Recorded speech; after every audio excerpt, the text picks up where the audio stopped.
Hello friends, कैसे हैं आप सब। उम्मीद है आप लोग अच्छे होंगे। तो बीएससी के क्लास में आपका स्वागत है। आज हम लोग BSc first year semester first, जिसमें साइटोलॉजी हम लोगों को पढ़ाना है और जेनेटिक्स। तो साइटोलॉजी जैसे कि हमने लॉन्च किया था एक मेगा सीरीज, जो कि ऑफकोर्स फ्री है। तो उसका मेगा सीरीज का फर्स्ट लेक्चर है। इसमें हम लोग सेल के बारे में पढ़ेंगे। सेल का इंट्रोडक्शन, डिस्कवरी, साइज, शेप, किस किस शेप और साइज की होती है, इन सब चीज़ों में जो है डिस्कस करेंगे इनका। तो पहले देखते हैं, इसको हिंदी में बोलते हैं कोशिका और इंग्लिश में सेल बोला जाता है। ठीक है, सेल। अगर टेक्निकल नाम देखा जाए, बायोलॉजी में ज़्यादातर जब सेल की जगह पर साइटो यूज होता है। क्या? साइटो वर्ड यूज किया जाता है। ये टेक्निकल नेम है साइटो। जब हम बायो में पढ़ेंगे तो पूरे साइटोलॉजी में सेल और साथ में साइटो ज़्यादातर यूज होता है। अगर इसके अध्ययन की बात की जाए, स्टडी, तो इसकी स्टडी को बोलते हैं साइटोलॉजी। जैसे कि किसी भी चीज़ की जब स्टडी करते हैं तो उसके नाम में लॉजी जोड़ देते हैं। ठीक है, इसी तरह से साइटो के पीछे लग जाता है लॉजी, तो बन जाएगा साइटोलॉजी। सेल की स्टडी को बोलते हैं साइटोलॉजी। डिस्कवरी की बात की जाए तो फर्स्ट टाइम, सर्वप्रथम रॉबर्ट हुक ने डेड सेल को डिस्कवर किया था। तो अगर जनक पूछा जाता है, फादर, जनक कौन थे सेल के, तो वो कौन थे? रॉबर्ट हुक, क्योंकि इन्होंने ही पहले देखा, सर्वप्रथम इन्होंने ही था। लेकिन लिविंग सेल की अगर बात की जाए तो उसको लिविंग हुक ने देखा था, लिविंग सेल। ठीक है, तो ये जो रॉबर्ट हुक थे, इन्होंने 1665 ईस्वी में, सन 1665 ईस्वी में डेड सेल को डिस्कवर किया था। प्लांट सेल, कॉर्क सेल को इन्होंने डिस्कवर किया था, जो कि डेड थी, हेक्सागोनल। उसके बाद में देखा जाएगा पूरी दुनिया में जितने भी ऑर्गेनिज्म हैं, जीव हैं, उनमें से सबसे छोटी, स्मॉलेस्ट अगर कोशिका कोई है सेल, तो वो है माइकोप्लाज्मा। ठीक है, माइकोप्लाज्मा सबसे छोटी होती है। अगर लार्जेस्ट बात की जाए तो ऑस्ट्रिच एग, जो शुतुरमुर्ग का अंडा होता है, लगभग 1 किलोग्राम का होता है, एक ही सेल का बना होता है। ठीक है, यूनिसेलुलर। तो इसका जो एग होता है ऑस्ट्रिच का, शुतुरमुर्ग का अंडा, ये लार्जेस्ट कोशिका है पूरी दुनिया में। सबसे बड़ी कोशिका अगर है तो यही है। अगर लॉन्गेस्ट बात किया जाए, देखो लार्जेस्ट और लॉन्गेस्ट में बड़ा और लंबा, उसमें आप लोग फर्क तो जानते ही हो। जैसे लाल किला बड़ा है और कुतुब मीनार लंबी है। ठीक है, तो इसी तरह से लार्जेस्ट ऑस्ट्रिच एग है, लार्जेस्ट सेल, यहाँ पर लिख दूँ लार्जेस्ट सेल। और अगर लॉन्गेस्ट बात किया जाए तो न्यूरॉन सेल, तंत्रिका कोशिका जिसको बोलते हैं, जो कि ब्रेन की सेल है, हमारे ब्रेन में प्रेजेंट होती है। ठीक है, नर्वस सिस्टम, जो हम लोग ह्यूमन फिजियोलॉजी पढ़ेंगे सेकेंड सेमेस्टर में, तो उसमें नर्वस सिस्टम में बताएंगे नर्व सेल के बारे में। इसको हिंदी में बोलते हैं तंत्रिका कोशिका, तंत्रिका कोशिका। ठीक है, अगर ह्यूमन के अंदर बात की जाए, स्मॉलेस्ट और लार्जेस्ट, ये देखो पूरे ओवरऑल ऑल ऑर्गेनिज्म के बीच में लार्जेस्ट और स्मॉलेस्ट थे। स्मॉलेस्ट माइकोप्लाज्मा और लार्जेस्ट ऑस्ट्रिच एग, और लॉन्गेस्ट कौन था? न्यूरॉन सेल, तंत्रिका कोशिका। ह्यूमन के अंदर अगर बात की जाए तो स्मॉलेस्ट सेल कौन सी होती है? स्मॉलेस्ट होता है स्पर्म, मेल गेमेट जो होता है, ये पूरे बॉडी में, हमारे ह्यूमन बॉडी के अंदर स्पर्म सबसे स्मॉलेस्ट, सबसे छोटी कोशिका होती है। और लार्जेस्ट की बात की जाए तो फीमेल ओवम जो होता है, फीमेल गेमेट ओवम, ठीक है, जिसको अंडाणु बोलते हैं, अंडाणु, और स्पर्म को शुक्राणु बोलते हैं हिंदी में। तो ये जो है फीमेल गेमेट, ये लार्जेस्ट होती है। ठीक है, अगर बात किया जाए इनके साइज के बारे में, तो हेडिंग लगाएंगे साइज। सेल का साइज कितना होता है? तो जो स्मॉलेस्ट कोशिका है माइकोप्लाज्मा, ये सबसे छोटी होती है और इनका साइज होता है 0.3 माइक्रोमीटर। कितना? 0.3 माइक्रोमीटर। अगर बैक्टीरियल सेल की बात की जाए, बैक्टीरियल सेल, तो ये लगभग 3 से 5 माइक्रोमीटर की होती है बैक्टीरियल सेल। अगर बात की जाए ह्यूमन आरबीसी की, रेड ब्लड सेल आरबीसी का डायमीटर होता है 7 माइक्रोमीटर। माइक्रोमीटर। आप लोग ये पूरा डाटा याद रखेंगे क्योंकि ऑब्जेक्टिव में सीधा यही से क्वेश्चन पूछता है। इसकी डिस्कवरी पे पूछेगा, ठीक है, स्मॉलेस्ट कौन है, लार्जेस्ट कौन है, ठीक है, ह्यूमन के अंदर स्मॉलेस्ट लार्जेस्ट कौन है, साइज भी पूछ सकता है। तो इसको अच्छे से याद करेंगे। तो इस तरह से कुछ खास मतलब लार्जेस्ट, और अगर बात किया जाए लार्जेस्ट सेल का तो ऑस्ट्रिच एग जो होता है, ऑस्ट्रिच एग ये लगभग 1 kg होता है। कितना? 1 kg होता है और एक ही सेल का होता है, ठीक। इसकी सेल जो है सबसे बड़ी होती है, लार्जेस्ट। अगर बात किया जाए लॉन्गेस्ट सेल, तो लॉन्गेस्ट सेल में जो न्यूरॉन है, न्यूरॉन होता है लगभग 1 मीटर तक मैक्सिमम हो सकता है। 1 मीटर क्यों? जैसे कि हमारे जो पैर है, पैर में जो न्यूरॉन होता है वो पैर से लेके यहाँ हमारे सेंट्रल नर्वस सिस्टम जो है स्पाइनल कॉर्ड या ब्रेन तक जाता है, तो लगभग वो 1 मीटर लॉन्ग होता है। तो सबसे लॉन्गेस्ट न्यूरॉन होता है। तो इसका साइज है। अगर बात किया जाए सेल, तो सेल को बोलते हैं हम लोग, क्या बोलते हैं? Cell is the structural and functional unit of life. कोशिका जो है ये जीवन की सबसे छोटी कार्यात्मक और संरचनात्मक इकाई है, ठीक है। हिंदी वाले भी साथ में नोट कर लेंगे। तो ये क्यों बोला जाता है? क्या सबसे छोटी चीज़ जो हमारे शरीर में है, बॉडी में है, तो कोशिका ही है? ऐसा नहीं है। सबसे छोटी इकाई है, लेकिन सबसे छोटी चीज़ अगर बॉडी पूछा जाए तो इससे भी बहुत ज़्यादा छोटी छोटी चीज़ें हैं। बहुत सारी ऐसी ग्लैंड्स हैं हमारे बॉडी में जो बहुत माइन्यूट होती हैं। सेल के अंदर भी तो कुछ ऑर्गेनल्स हैं जो कि बहुत ही छोटे हैं, तो सेल से भी छोटे हैं। लेकिन अगर यूनिट पूछी जाए स्ट्रक्चरल और फंक्शनल, तब सेल होती है। कौन सा आएगी? सेल, ठीक है। तो cell structural and functional unit of life, जीवन की कार्यात्मक और संरचनात्मक इकाई होती है। तो जैसे कि ईंट, यहाँ पे समझिए, बहुत अच्छे से मैंने समझाया है। बहुत सारी ईंट को जोड़ के जिस तरह से दीवार बनती है, और दीवार से कई सारे दीवारें, 4 दीवार मिलके रूम बनाती हैं, और ऐसे ही कई सारे रूम मिलके घर का निर्माण करते हैं। तो ऐसे ही जो सेल होती है कोशिका, सेल, कई सारी सेल जब एक पास मिलती हैं, अब देखो कोई भी सेल किसी भी सेल के साथ मिलके टिश्यू नहीं बनाती है। टिश्यू की अगर ऊतक की डिफिनेशन देखी जाए तो इसमें जो फंक्शनली और स्ट्रक्चरली जो सिमिलर होती हैं सेल, वही एक पास कलेक्ट होकर टिश्यू बनाती है। अब जैसे कि बहुत सारे हमारे बॉडी में टिश्यू हैं। अगर हाथ के टिश्यू की बात की जाए तो यहाँ की सेल्स कैसी होंगी? जैसा यहाँ कार्य होगा। अगर हेड के टिश्यू की बात की जाए तो वहाँ सेल्स अलग होंगी। तो अलग अलग प्रकार की सेल एक पास, मतलब अलग अलग जगह के जो टिश्यू हैं वो सिमिलर सेल से मिलकर बने हुए हैं। तो बहुत सारी सेल मिलकर बनाएंगे टिश्यू या ऊतक, और ऊतक, कई सारे ऊतक मिलकर ऑर्गन, अंग का निर्माण करते हैं। और बहुत सारे अंग, जैसे हमारे हाथ पैर, हृदय है, हार्ट, लीवर है, पैंक्रियाज है, स्टमक है, इस तरह से, और इंटेस्टाइन, ये सारे मिलके शरीर या बॉडी ऑर्गन का निर्माण करते हैं, ऑर्गेनिज्म का, जीव का निर्माण करते हैं। किस तरह से होता है? मान लो ये आइडेंटिकल सेल्स थी, एक ही प्रकार की, सिमिलर सेल्स।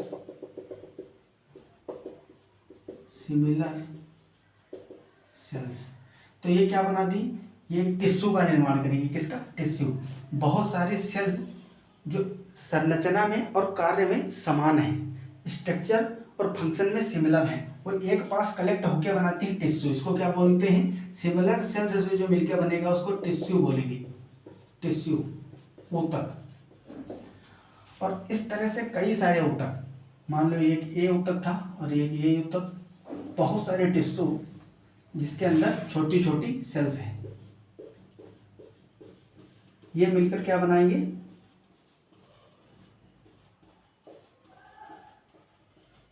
टिश्यू सिस्टम बनाते हैं। क्या बनाते हैं? टिश्यू सिस्टम, ठीक है।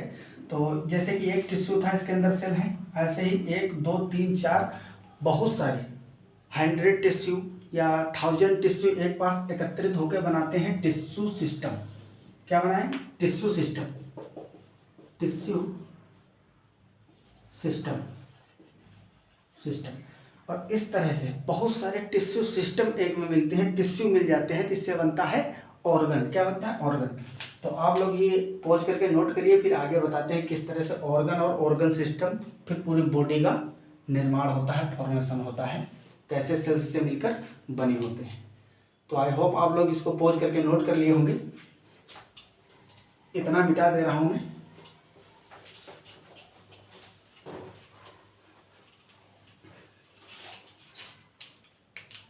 अब जो टिश्यू है, बहुत सारे टिश्यू सिस्टम एक में मिलके क्या बनाते हैं?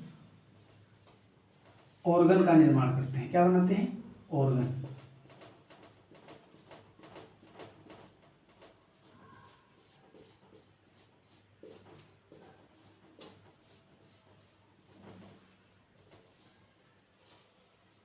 ये बन गया आपका ऑर्गन। फिर ऑर्गन से बनता है ऑर्गन सिस्टम। ऑर्गन सिस्टम, और इससे हमारी बॉडी बन जाती है, बॉडी। तो इस तरह से बहुत सारी आइडेंटिकल सेल, सिमिलर सेल्स मिलके बनाती हैं टिश्यू। और टिश्यू तो बहुत सारे टिश्यू मिलके टिश्यू सिस्टम, फिर ऑर्गन, ऑर्गन सिस्टम, एंड इसके बाद में बहुत सारे ऑर्गन सिस्टम। जैसे ऑर्गन सिस्टम में रेस्पिरेटरी सिस्टम है, एक्सक्रेटरी सिस्टम है, ठीक है, रिप्रोडक्टिव सिस्टम है, मस्कुलर सिस्टम है, नर्वस सिस्टम है। ये सारे एक साथ मिलके क्या बनाते हैं? पूरी बॉडी का निर्माण करते हैं, फॉर्मेशन करते हैं, ठीक है। तो इसको आप लोग पॉज करके नोट करिए, इधर का भी नोट कर लीजिए। फिर हम देखते हैं सेल थ्योरी के बारे में, जो कि बहुत ही इंपॉर्टेंट है।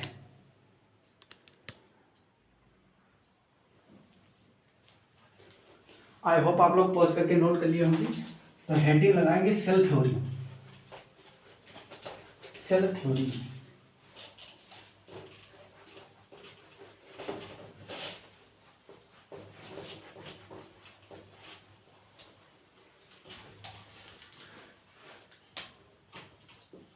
सेल थ्योरी, हिंदी में बोलते हैं इसको कोशिका सिद्धांत।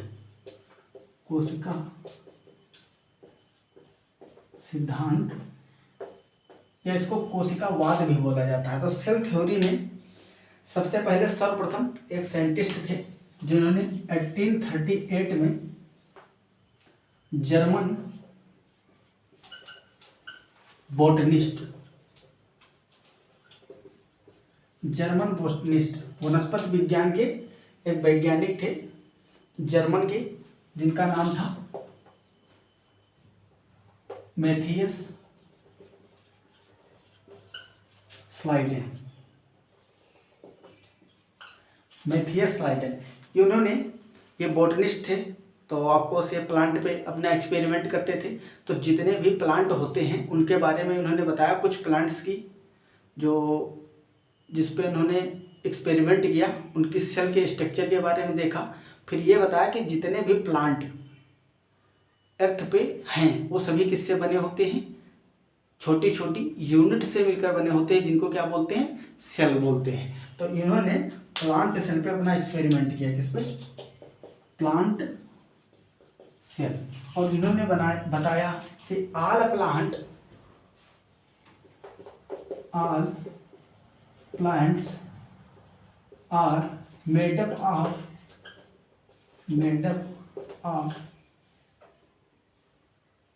Small unit that is called cell, कोशिका। तो जो मैथियस स्लाइडेन थे, इन्होंने सन 1838 में प्लांट सेल के बारे में, स्ट्रक्चर के बारे में उसको खोजा और बताया कि all plants are made up of small unit that is cell. ठीक है, तो कोशिका से मिलकर जितने भी पादप होते हैं, प्लांट्स होते हैं, वो कोशिकाओं से मिलकर बने होते हैं। फिर इसके बाद में लगभग एक साल बाद सन 1839 में 1839 दूसरे साइंटिस्ट आए, एक ब्रिटिश जूलॉजिस्ट, इनका नाम था थियोडर स्वान, इन्होंने एनिमल सेल पे एक्सपेरिमेंट किया। एनिमल सेल, ये आप लोग 100% पक्का यहाँ से क्वेश्चन पूछता है, इसको अच्छे से याद रखेंगे कि बोटनिस्ट कौन थे, स्लाइडेन, और जूलॉजिस्ट कौन थे, स्वान। सीधा यहाँ से भी क्वेश्चन पूछता है। इन्होंने 1839 में एक्सपेरिमेंट किया था, और ये जो मैथियस स्लाइडेन थे ये 1838 में, और ये बॉटनिस्ट थे तो ये प्लांट सेल पे अपना एक्सपेरिमेंट करते थे, और जो स्वान थे ये एनिमल सेल पे अपना एक्सपेरिमेंट करते थे, क्योंकि ये जूलॉजिस्ट थे। ठीक, तो इन्होंने भी एक स्टेटमेंट दिया कि all animals are made up of small, very small unit that is called cell, कोशिका। ठीक है, तो इस तरह से इन दोनों लोगों ने बताया।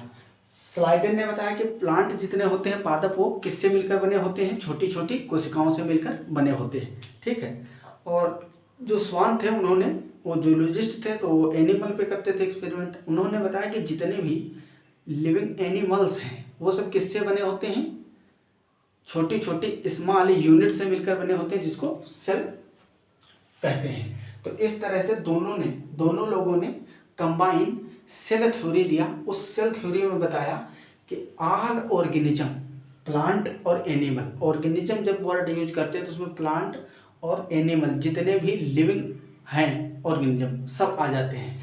तो इसमें लिखेंगे जो सेल थ्योरी है, रियल सेल थ्योरी, इन दोनों लोगों ने मिक्स करके दिया। All organism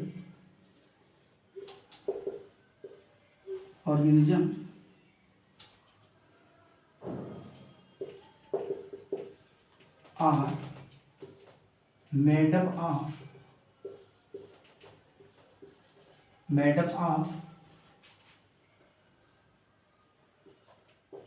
smaller unit cell. जितने भी ऑर्गेनिज्म होते हैं, चाहे वो प्लांट हो या एनिमल हो, वो सभी सेल से मिलकर बने होते हैं। किससे मिलकर बने होते हैं, सेल से। ठीक है, तो इसको आप लोग नोट करेंगे, पॉज करके नोट कर लीजिए। फिर आगे भी बताते हैं। ये तो ओल्ड थ्योरी थी, सेल थ्योरी। अभी मॉडर्न थ्योरी के बारे में बताएंगे। इसमें और कुछ ज़्यादा अभी डिस्कवरी हुई।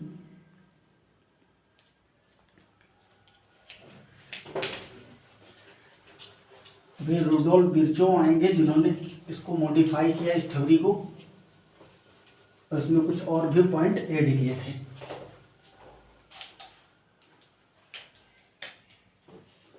सन 1855 या कहीं कहीं बुक में लिखा मिलता है 1858 में रुडोल्फ विर्चो एक साइंटिस्ट थे। इन्होंने एक टर्म दिया, ओमनिस सेलुला ई सेलुला। ओमनिस सेलुला ई सेलुला, ये बहुत इंपॉर्टेंट है। ये जो वर्ड है, टर्म है, इसको याद कर लीजिए। सीधा पूछता है ओमनिस सेलुला ई सेलुला किस साइंटिस्ट ने टर्म दिया था, तो रुडोल्फ विर्चो ने दिया था 1858 में। ठीक है, अगर 1858 नहीं मिलता है तो वहाँ पे हम 1855 को टिक करके आएंगे। ओमनिस सेलुला ई सेलुला का क्या मतलब होता है? अगर ओल्ड थ्योरी जो थी, सेल थ्योरी, मैथियस स्लाइडेन और थियोडर स्वान की, अगर उसके बारे में बताया जाए कि उसमें गलतियाँ क्या थी, तो उसमें गलतियाँ ये थी कि उन्होंने ये नहीं बताया था जो न्यू सेल का फॉर्मेशन होता है वो कैसे होता है। वो ये तो बता दिए थे कि जितने भी प्लांट हैं और एनिमल हैं, ऑल ऑर्गेनिज्म सेल से मिलकर बने होते हैं, लेकिन उन सेल का निर्माण कैसे होता है, जो नई सेल का फॉर्मेशन होता है वो कैसे होता है, कहाँ से होता है, वो उनको नहीं पता था। तो उसमें कुछ मॉडिफिकेशन किया रुडोल्फ विर्चो ने। उन्होंने बताया ओमनिस सेलुला ई सेलुला, इसका मतलब है जो न्यू सेल का फॉर्मेशन होता है वो पूर्व स्थित प्री एग्जिस्टिंग सेल से होता है। जो पहले से सेल होंगी उसमें डिवीजन होता है। सेल डिवीजन को किसने बताया? रुडोल्फ विर्चो ने बताया कि सेल डिवाइड करती है, और जो नई सेल का, न्यू सेल का फॉर्मेशन होता है वो पूर्ववर्ती कोशिकाओं से होता है। ठीक है, तो इसमें लिखेंगे, इन्होंने बताया न्यू सेल का formation of new cell, formation of new cell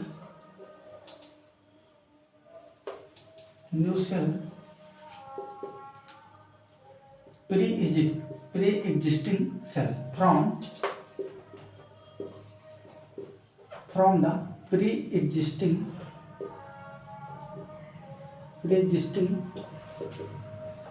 cell। नई कोशिकाओं का निर्माण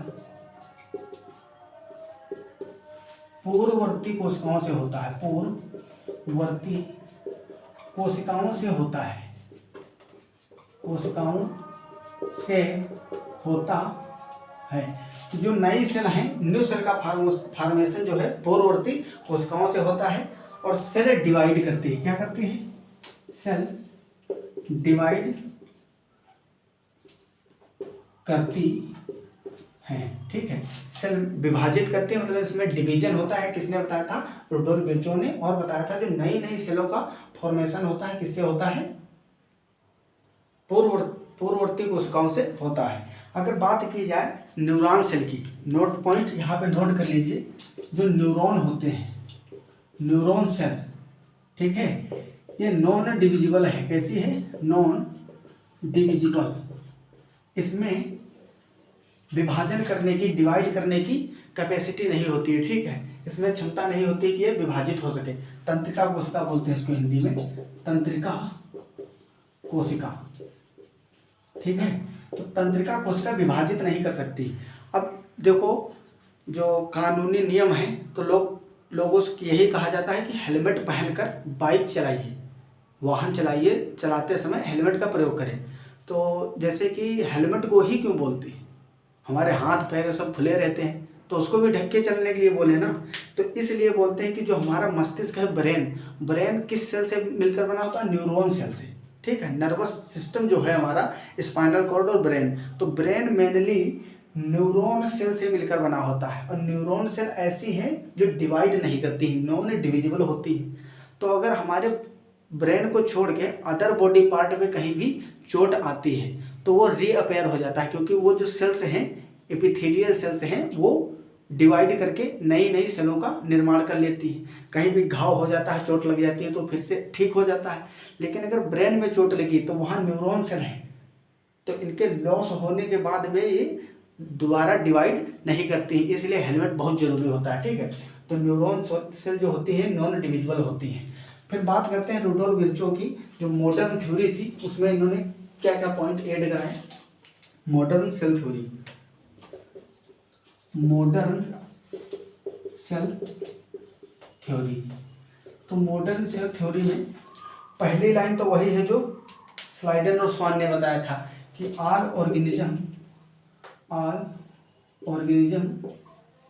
मेड अप ऑफ सेल। ठीक है, इसको लिखा ही चुके हैं आपको। जितने भी जीव हैं वो सेल से मिलकर बने होते हैं। फिर इन्होंने इंक्लूड कराया उसमें मॉडर्न सेल थ्योरी में कि सेल डिवाइड करती है, सेल डिवाइड करती है।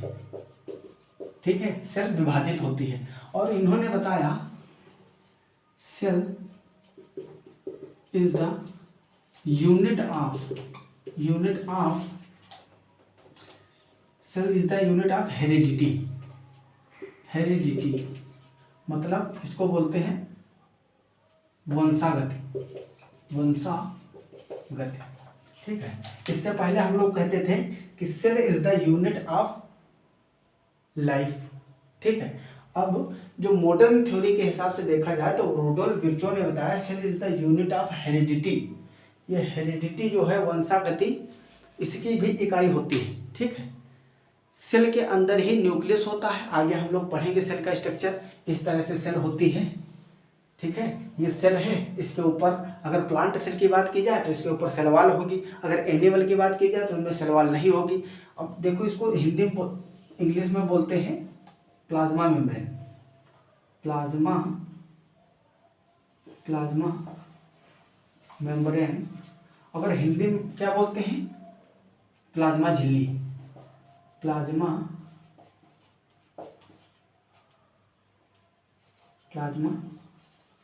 झिल्ली या सेल झिल्ली बोलते हैं। अब किसी भी झिल्ली जो होती है, झिल्ली पॉलीथीन, उसका काम क्या होता है, जैसे कि बाजार हम लोग मार्केट जाते हैं तो झिल्ली में थोड़ा आलू रख लिया, उसमें प्याज रख लिया, उसमें मिर्च रख लिया, सारी चीज़ें रख लेते हैं, ठीक है, झिल्ली में। तो उसी तरह से जो सेल मेम्ब्रेन है, इसके तरह इसके अंदर बहुत सारी चीज़ें रखी हुई हैं। ये जो सेल मेम्ब्रेन है, इसमें कई सारी चीज़ें रख दी गई हैं, फिर झिल्ली को बंद कर दिया गया है। तो इसके अंदर माइटोकॉन्ड्रिया होंगे, क्या होंगे, माइटोकॉन्ड्रिया होंगे, राइबोसोम्स होंगे, बहुत सारे क्या होंगे, राइबोसोम होंगे, ठीक है। इस तरह से लाइसोसोम होंगे, पराक्सीसोम होंगे, गोल्जी बॉडी होंगी, इस तरह से डिस्क शेप में गोल्जी बॉडी होंगी। और क्या होंगी, एंडोप्लाज्मिक रेटिकुलम होंगी, सेंटर में एक न्यूक्लियस होगा जिसको केंद्रक बोलते हैं, केंद्र के अंदर न्यूक्लियोलस होता है, न्यूक्लियस के अंदर न्यूक्लियोलस होगा, एंडोप्लाज्मिक रेटिकुलम हो गया। अगर प्लांट सेल की बात करी जाएगी तो उसमें क्या होगा, उसमें क्लोरोप्लास्ट और प्लास्टिड होंगे, ठीक, और वैक्यूल होता है इसमें। एनिमल सेल में वैक्यूल बहुत छोटा होता है, प्लांट सेल में बहुत बड़ा होता है। इसके बाद में जब पढ़ेंगे, अगला लेक्चर में बताएंगे टाइप ऑफ सेल्स, उसमें पढ़ेंगे यूकैरियोटिक और प्रोकैरियोटिक सेल और एनिमल और प्लांट सेल में क्या डिफरेंस होता है, ठीक है, बहुत ही इंपॉर्टेंट है। तो इतना समझ लीजिए, जो सेल है, इस सेल झिल्ली से ढकी होती है, सेल मेम्ब्रेन से। उसके ऊपर अगर प्लांट सेल की बात करोगे तो उसके ऊपर क्या होती है, सेल वाल होती है। तो इन्होंने बताया था cell is the unit of heredity, वंशागति की इकाई होती है। क्यों, क्योंकि सेल के अंदर ही न्यूक्लियस है, केंद्रक, और न्यूक्लियस के अंदर क्या होते हैं, क्रोमोसोम होते हैं, जिन पर डीएनए लिपटा होता है। डीएनए छोटे छोटे फ्रेगमेंट से मिलकर बना होता है, जिन पर जीन स्थित होते हैं, वही जीन क्या होते हैं, वंशागति की इकाई होते हैं। तो वंशागति हेरिडिटी की स्मॉलेस्ट इकाई जीन है, लेकिन अगर पूछा जाए ऐसे ही यूनिट तो सेल को भी बोल सकते हो, क्योंकि सेल के अंदर ही डीएनए प्रेजेंट है। तो इन्होंने बताया cell is the unit of heredity. और क्या बोला, ऑल ऑर्गेनिज्म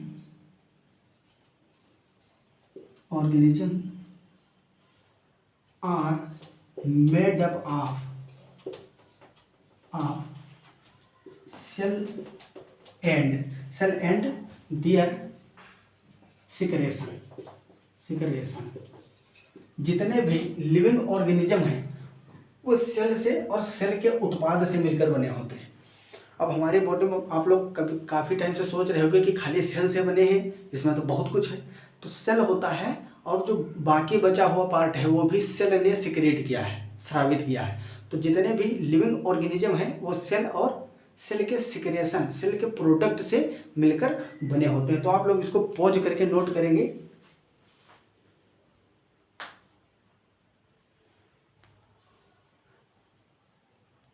आई होप आप लोग पॉज करके नोट कर लिए होंगे। तो आज का लेक्चर यहीं पे ख़त्म करते हैं। अगले लेक्चर में मिलेंगे आपके साथ एक नए टॉपिक के साथ, जिसमें आपको बताएंगे सेल मेम्ब्रेन के बारे में। जो सेल मेम्ब्रेन है बाइलिपिड की बनी होती है, लिपिड की बाइलेयर से, और उसमें प्रोटीन, कार्बोहाइड्रेट ये पार्शियली एम्बेडेड होते हैं। पूरे जो फ्लूइड मोज़ेक मॉडल है उसके बारे में, और जो उससे पहले के ओल्ड मॉडल्स थे प्लाज्मा मेम्ब्रेन के, उसके बारे में, और सेल वाले के बारे में डिस्कस करेंगे। तो हमारा और आपका प्यारा सा चैनल है बीएससी वर्ल्ड, ठीक है, BW अमर सिंह, जिसको आप लोग लाइक करिए, शेयर करिए और सब्सक्राइब करिए। अगर अच्छा लगा तो कमेंट में ज़रूर लिखिएगा। तो मिलते हैं अगली क्लास में, पढ़ाई करते रहो। ऑल द वेरी बेस्ट, तब तक के लिए ओके बाय।